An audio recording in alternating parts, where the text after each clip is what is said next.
let's get started with our one-point agenda, that is XLookUp in Excel. Now for that, let's get started with the Excel. Now we are on the practical mode, that is Microsoft Excel. Now here you can see the first chart. So this particular data is converted into a table format to avoid confusion while you're fixing the data. So here you can see the name of the employee, employee ID, department, salary and date of joining. And here you can see the salary column and the bonus percentage of each and every employee based on their salaries. Now coming to the new data table, and here on the table 2, which is an updated table, here you can find we are going to find out the department of the employee and the current department of employee and the bonus percentage based on his or her salary. So why are we finding current department again? So here you can see that we have an intern, Emily, who was joined in the year 2020. But recently she got promoted as a developer.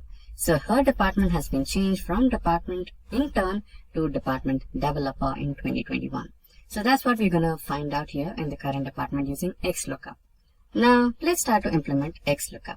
So for that, equals to XLookUp. And for lookup, you can see we need to find out the lookup value, lookup array, return array, and all the other two are not important right now, but you can use them to get some exact matches in the future. We'll also use that in the future. For now, let's try to use the first three parameters, that is lookup value, lookup array, and return array.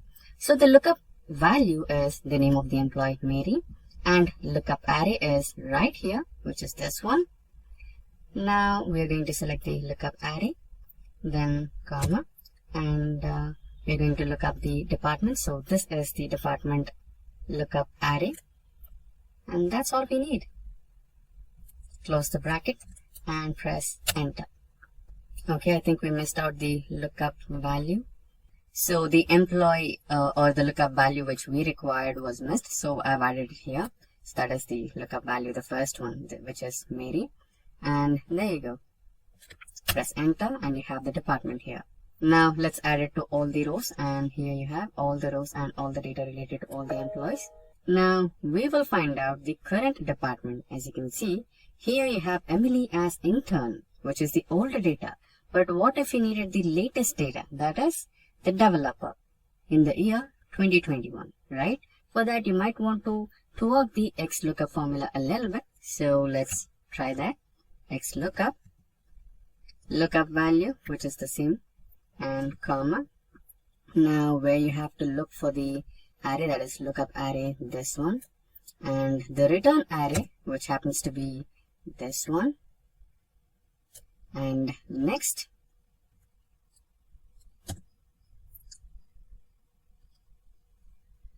you can find the exact match for this one, so that's all right, exact match. And here comes the important part, where you have to search last to first. By default, XLookUp searches for first to last, that is like this, in the starting place to the last place. So that's the reason why we had Emily as intern.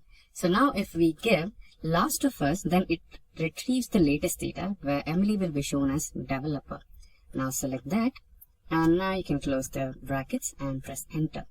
So let's add that to all the rows. There you go. Now you can see Emily, Clark, Peter and James, all they have got their updated job profiles. As you can see in the original data, Emily is a developer now, so is Clark, who was originally a tester, and he got promoted to development team in 2021. Similarly, Peter became a senior finance executive in 2021 and James the manager of sales. Now let's try to find out the bonus for all these employees based on their salary. So this one is quite simple. So XLookUp. Now the lookup value is their existing salary, comma, and the bonus part. So the lookup array is the salary range. Then here is another important point. So here you might want to find the exact match, but finding the exact match will not help you here. You might want to declare another type of value where you can get exact match or next smaller item. So you'll understand it why I'm selecting that. So now let's close the bracket and enter. So now we have the bonus values. Now let's add the bonus value to all the factors, all the rows, So you can see we have different variety of salaries, that is 38,000, 22,000, 39, etc. But here in the ranges, we have provided 10, 20, 30, 40, and 50. So what if the value is between 30 and 20? That's when you want the less number, right? That's when you want the number which is equivalent to 30 or less than 30, which happens to be 15%. So that's how it has worked here. That is 0.15% bonus to the actual salary. So that's how you use XLookUp in Excel.